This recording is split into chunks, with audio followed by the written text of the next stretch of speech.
I'm curious, and also a lot of people out of South by Southwest said, you know, we finally have a Storm film. We finally have a Storm film. Like, it's not official, but, so I'm curious about both of your experience with superheroes. Like, are you interested in the comics? Are you interested in the endless films out right now? I was never a big comics person. I read Archie comics when I was a kid. Like, I was like obsessed with Archie comics. They were always at my barbershop. And then the only comics I personally remember reading when I was a kid were the What If comics, where it was like, what if this guy could do that? And I never knew like what they could actually do. I just knew the what if they could do. I just liked them. I don't know why, but I was never a big comics person.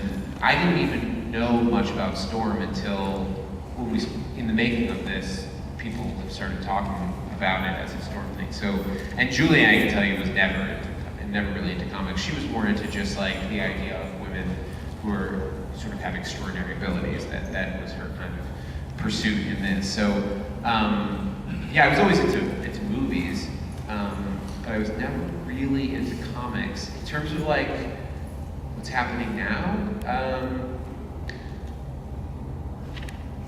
you know, I'm of two minds about it. Like, there's a lot of really great stuff, but then there's a lot of not great stuff. You know, it's kind of, yeah, it just kind of depends. It's really kind of, it's dependent on what the thing we're actually talking about. The idea of like a giant universe, it's interesting. You know, yeah, no, it's interesting. It sometimes feels a little. This is the definition of damning with faint praise. No, there's a little bit of like a.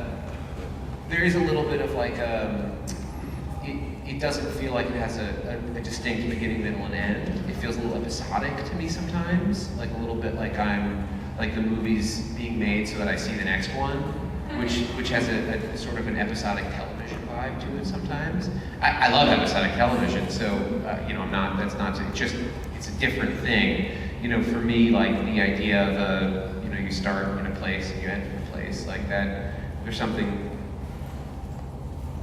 Like, there's something pleasing about that to me. So, you know, it's just different. It's a different model. Clearly it works and it gets people to go to the movie theaters. So like, I can't hate it. You know, like I make movies and people should go to movie theaters to see them. So A+, you know, I can't. But also like, I'm just like, I'm sort of open to whatever the future brings. Like, I have no issues making cinema for televisions. I have no issues making television for cinemas. Like, I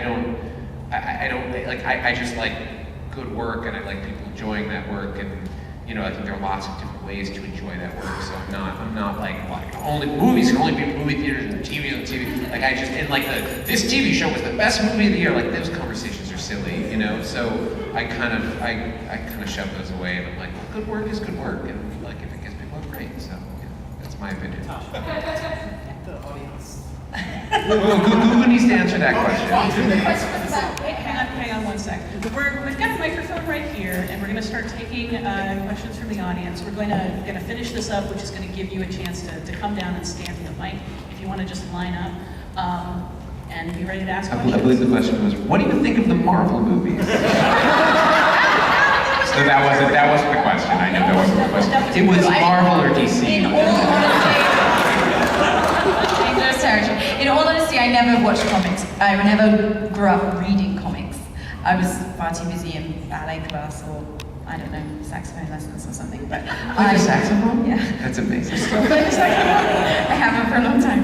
But no, for me, what drew me to this, and I think I've often felt alienated by the gloss of what we've become accustomed to in comic book movies, and I think that I found this much more accessible just from where I'm coming from, in terms of not being a 12-year-old boy, or you know, that this is like rooted in somewhere that is a recognizable world, but just off, just somewhere on a parallel dimension away from where we are now, and that for me is more accessible than spandex and capes. I will say the one thing you just said that I do very much agree with is I prefer my, like, unless I'm specifically making a movie for kids, which is a totally viable choice, I also like that, I like adult content. I like stuff that doesn't assume the audience is the lowest common denominator or bunch of children, even though it's a bunch of adults in the movie. You know, I like stuff that doesn't speak down to its audience. I like stuff that, as you said, like in this movie, like, you know, it doesn't necessarily give everything. You know, there's a lot that stays behind the scenes. There's a lot that you sort of have to intuit. There is an adultness and a maturity to some of the stories that I like to see and tell. So I will say that that doesn't always happen in some of the more glossy comic books. Yeah, this film feels very participatory. It invites you to participate. Yeah, in the for sure, story. for sure. And speaking of which, let's hear Yeah.